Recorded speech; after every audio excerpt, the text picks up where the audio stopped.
Hey everyone, it's Bob Perkins here with Crystal Knows, bringing you another episode of First Know Your Buyer, the podcast coming out every Monday. But I have a real treat for everyone. We're going to do a 3-week series with our special guest with us today, Julie Hansen. Julie, welcome to the podcast.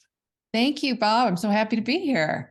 You know, Julie and I met well before COVID, and Julie was sort of a pioneer in how to be effective with virtual presentations. In fact, she's the author of this book, which I've read, Look Me in the Eye.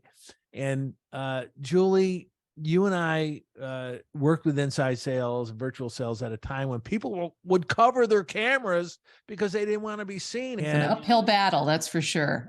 Then COVID hit. Everybody had to be on Zoom. So here we are. But that's not why we're here today. We're here to talk about First Know Your Buyer, putting the human element back into selling. You do that extremely well through virtual video. And I'd love for you to share 3 tips, 1 a week, starting today. I think you're going to talk about the importance of body language or reading body language as part of getting to know who you're calling, who you're doing video with. So go ahead and share it with the viewers, please. All right. Thank you. Yeah, it's a big topic. So I'm going to focus on 3 of my favorite tips, but there's certainly hundreds more because there's a lot to this that people are finding out they found out very quickly as we all went virtual and continue to discover that there are challenges to this medium that we didn't anticipate. One of those being, how do we maintain a connection with our prospect or buyer through the camera and see what's going on, reading their body language. And so I want to give you first of all, a glimpse into what happens when you look at the camera and when you don't. Relationship experts say we need to maintain eye contact about 2/3 of the time to really establish a relationship. And that's just in person, right? And in person, you can tell when people are still engaged, but looking around the office or looking at your hands. It's not an instant disconnect. Well, if you stop looking at the camera on virtual meetings, you've effectively disconnected. And so we do that way too much, and often because we want to read body language, which is important. However, I would stress that body language often means different things virtually than it does in person. Most people are not very expressive in front of a camera or a screen. So we're often, say going to the hardware store to buy oranges, right? You're not going to get what you want when you do see it a lot of times. So one way to really, balance that is to understand how to use your peripheral vision to read body language. And what you want to do is set your stage up, your virtual stage, which is everything, in this space. When you get on a call with someone, make sure that they are full screen. You don't need to have your image there on screen. In fact, that's more distracting than anything.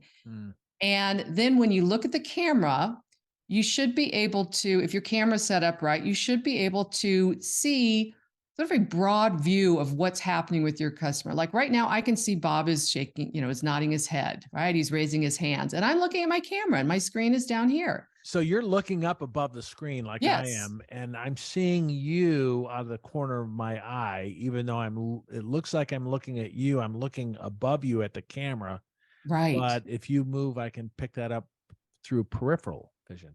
Right. And so we just haven't consciously leveraged our peripheral vision. We use it sort of in emergencies when somebody's coming up behind you. So we can use that to get a sense of what's going on with our buyer, if there's any major changes in expression, which means we don't have to constantly be doing the darting, the 2-step eye contact, the virtual dance here that nothing good is associated with shifty eyes, right? In sales. So that's one of my go-to tips, I think, to get people less reliant on constantly checking in on body language and using that peripheral vision more to see what's going on with their audience before they panic. This is a great tip. When I'm on video, Julie, I'm doing it right now. I'm looking down at you, and even though you're looking above me, it looks like you're looking right at me. So a lot of prospects, current clients, customers will be watching you talk, And at the same time, you can see, oh, that's a great idea. You can see me raise my hands up, right? So really, really good tip. Again, know your buyer. This is one way to really get to know them. The importance of body language in interpreting, how they feel or don't feel. So that's great. Julie, next week, I think you're going to talk about active listening.